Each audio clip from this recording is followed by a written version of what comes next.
What happens when a government gives their citizens free money? And if it's coming from the government, is it really free? Hey guys, I'm Alex. This is Now This World. And on this episode, we're talking about universal basic income, what it is, and why it's becoming a popular subject of debate. Following recent news that Finland opted out of continuing its UBI pilot program beyond 2018, economists are questioning the sustainability of the controversial model. We're taking a look at local and national governments around the world that have given it a shot, and diving into the question, could a universal basic income work for the US? First, let's break it down. Though it comes in different shapes and sizes, universal basic income is an economic concept in which everyone gets an equal amount of money from the government every month, no strings attached. So whether you're unemployed or working, low income or in the 1%, the same check will always come, and nobody will tell you how to spend it. Supporters say the idea is that providing folks with a security net won't encourage them to stop working, but actually give them the freedom to pursue work they're really interested in, and restore economic security. Some liberal proponents argue that increasing taxes on corporations and the wealthy to help support a universal income could be a positive way to help out low-income communities, while some conservative supporters like the idea that a successful UBI could replace what they deem as costly and ineffective social services, like food stamps, job training, Medicaid, and more. The idea has gained steam in recent years, with 48% of Americans supporting a universal basic income program as of 2017, a number which, according to economist Carl Widerquist, has skyrocketed up from 12% just 10 years ago. But it's not a new concept. As far back as 1516, philosopher Thomas More proposed a similar idea in his book Utopia. In a 1792 pamphlet, founding father Thomas Paine proposed a basic income for, quote, every person, rich or poor. And 20th century leaders from Milton Friedman to Dr. Martin Luther King Jr. spoke out about the potential for a basic income to help different communities out of poverty. And under President Nixon, a plan nearly passed to establish a guaranteed minimum income in the early 70s. Fast forward to today, and the concept is the subject of books, documentaries, and countless academic panels. It's got big-name backers from Elon Musk to Mark Zuckerberg to Senator Bernie Sanders, who said he's, quote, sympathetic to the approach. Countries around the world have piloted versions of the UBI experiment, including Kenya, Canada, Finland, the Netherlands, and Spain, with proposed versions in places like India and Scotland. It's even been tested in a few US cities. But would it be a viable option for the American economy? Let's look at the pros and cons. We asked UBI expert and advocate Sandhya Anantaraman for her take on why some feel the concept is gaining steam. Poverty is exhausting, and financial stress is exhausting, and it really limits the time and space mentally that you have to work on great ideas. So the idea is that for people who are struggling to make rent payments, buy groceries, and support their families, the stress can be overwhelming and flat out tiring.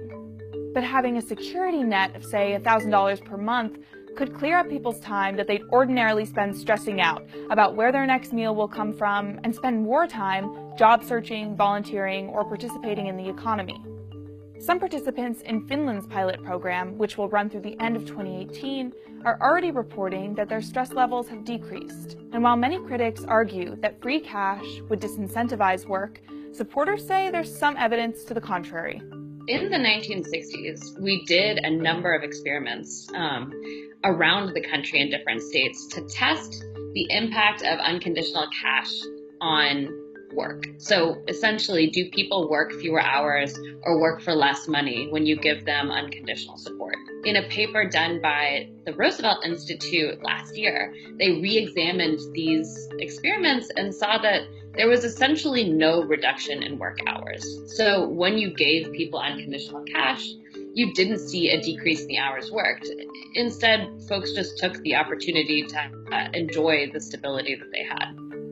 When we looked into the data Anantaraman references, it did indicate that some programs resulted in, quote, a slight reduction in work and earnings, but also ultimately showed that the experiments didn't result in the average worker leaving the labor force. Of course, data from a few small experiments in the 60s isn't a perfect predictor of what would happen in the US economy today.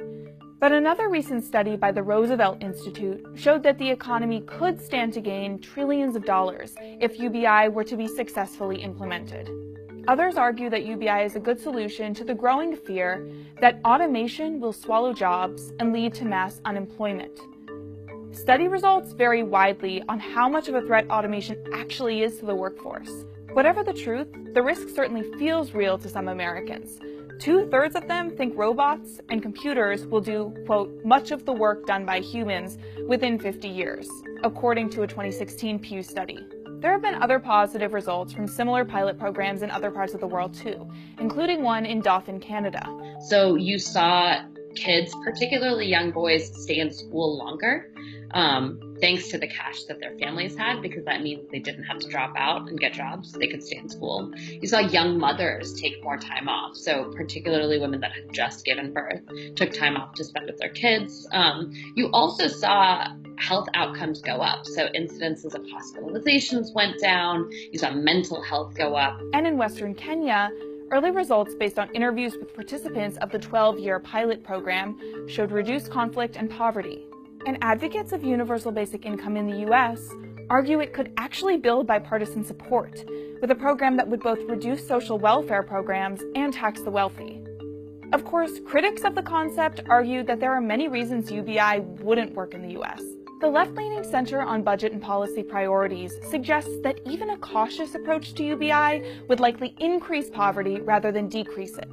Their report shows that a monthly $900 for each American would cost about $3 trillion annually. Even if we just take into account the net cost of UBI rather than the gross, it's still a huge cost. And would Americans really go for a major tax increase? Some critics of the program also take issue with the fact that, unlike other social welfare programs, UBI wouldn't specifically help low-income communities. The same monthly check would arrive at Bill Gates' doorstep as the average American. And many argue creating something like UBI would inevitably lead to the government having to slash other social welfare programs. And finally, another critique is that UBI could disincentivize work. Critics argue that people wouldn't feel the need to work or keep a job if they're receiving a free check. Most data we examined from pilot programs, both in the States and abroad, showed that people generally kept working. In some instances, part-time work even increased. But some experts say that might only be the case if the cash subsidy is enough for people to live on. One thing critics and opponents agree on is that funding this program will come with one heck of a price tag.